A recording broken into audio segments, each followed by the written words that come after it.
Welcome in to another edition of the Commitment Issues podcast, a special interview today. We're joined by new Oklahoma commit Jacob Phillips. Jacob, we got the red all over the place here. Big day for you. Talk about how excited you are to finally make that decision. Oh, it's been long awaited. Oklahoma's been my top school in my mind for a really long time, and I'm just glad I can finally say it to the public that I'm an Oklahoma Sooner.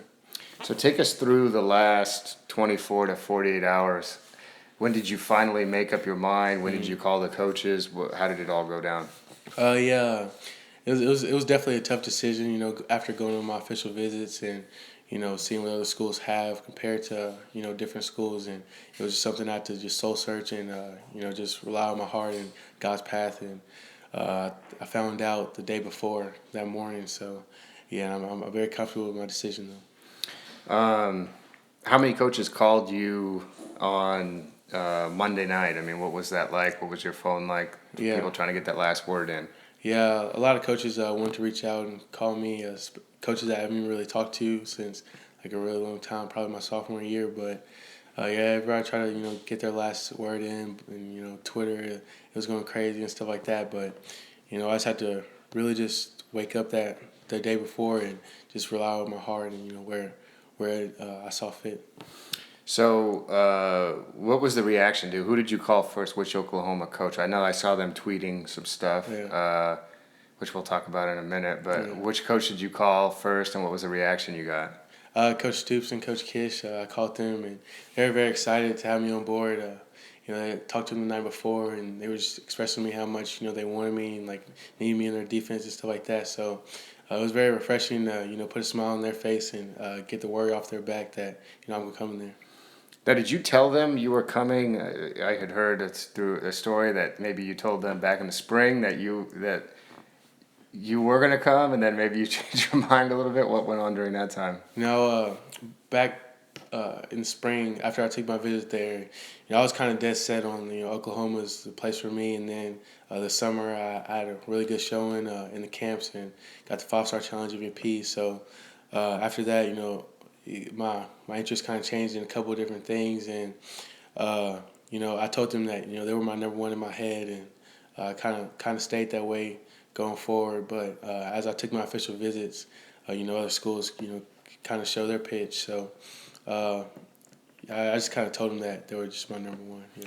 What is the kind of loyalty factor? The fact that they came in, and made your priority right away. I know you got other offers first, but is that really what helped them win out in the end? Was that longevity and the kind of relationship there?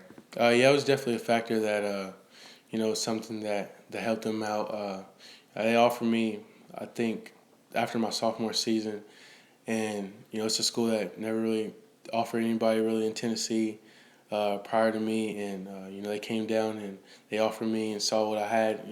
They had built a connection with them, so it's been like a 2-year-long relationship that I got to build with them, and going to their house twice. It was I had great trips there, so the longer you have a relationship with somebody, the easier it is to trust them. So a lot of the coaches were tweeting Nashville to Nompton, right? Yeah. What is Nompton? What is Nompton? Like Norman, but like Compton. I don't know. It's like that's what I thought, but guess what? Norman ain't like Compton. No. But yeah. Yeah, that's a weird thing. I'm in on that. That's a weird. I think we need to kill that one as soon as possible. These official visits you went on. You went to Oregon. You went to Alabama. You went to Texas A&M. You went to all these crazy games. You said to me earlier that you were kind of bummed it was over. Yeah. What was that whirlwind like, traveling all over the country and finding yourself standing at Nick Saban's house or at Bob Stoops' house and stuff like that? Oh, it was crazy. I mean, it's just like you get to see like the whole world basically. Because I took them really from the north to the west to the south and stuff like that. So you really just get to. It's kind of like a vacation every weekend, but also you got to take care of business and see if that's a school that's right for you. I really enjoy being a fan. This is my last time being able to be a fan of college football, and I had a good time on every single one of the trips. I'm just blessed and fortunate to have the opportunity. What was it like going to Bob Stoops' house? That was Yeah. kind of something you mentioned to me that you really liked when you were there, seeing it. And I know that might have been that was the second time you'd been there? You said you went Oh, during yes, the sir. spring? Yes, sir. So kind of what was it like, walking through the door and knowing, okay, Yeah. this is someone I've seen on TV or seen coaching the college football playoff and stuff like that? Yeah, it definitely meant a lot. His house was enormous. The way it was decorated was really really beautiful and stuff like that. And it was good to have breakfast with him and all the coaches and meet his wife. So that was pretty nice. And I enjoyed myself. My family enjoyed themselves. What do Oklahoma fans need to know about something in his house that that they might not know about? His backyard is like turf. So like when his dogs get let out, since it's turf, it's easy to. Oh, easy to. Yeah. And he has like 2 swans in his like pond. So. Oh, really? Yeah. Okay. Well, that's pretty cool, I guess. Yeah. You mentioned some of the coaches calling last night. Mm-hmm. Some people wonder why did you, with all this new interest coming in, why did you want to decide now? What was it about now, and how many coaches were pushing you to wait and kind of delay? I know there was some media reports about it, but yeah. Yeah, a lot of coaches, they wanted me to, especially the ones who try to get their last words, like they wanted me to push it back. And honestly, I felt like this was the right time going in before my official visits. I told myself I'm taking my officials and I'm committed like the week after. That way, I've experienced everything, and why not? I feel like I'll be ready. And I really think I'd be attracted to some of the schools that I was. So going there and then having to commit like today, it's kind of hard, but I just want to stick with it. Something that I planned in my heart. I just feel like I want to stick with it. So you're definitely confident then about the decision. Oh yeah, definitely. Did you almost push it back? Was it talked about? I mean, we saw some people saying it was. I mean, I was actually arguing with people. The Oklahoma fans were telling me, "Nah, he's pushing it back." No. My family, my parents, they kind of suggested that I should push it back because they didn't feel like I was ready. But, me, I stuck to, I want to commit this day, and I'm definitely excited and proud that I committed to Oklahoma. Okay, and as you look back on this process through the years, I mean, what's one thing that I guess would stick out the most, or you think people don't know about, or that a recruit faces that maybe kind of stressed you out, or was hard on you during this whole time? Probably just keeping relationships going with all these coaches.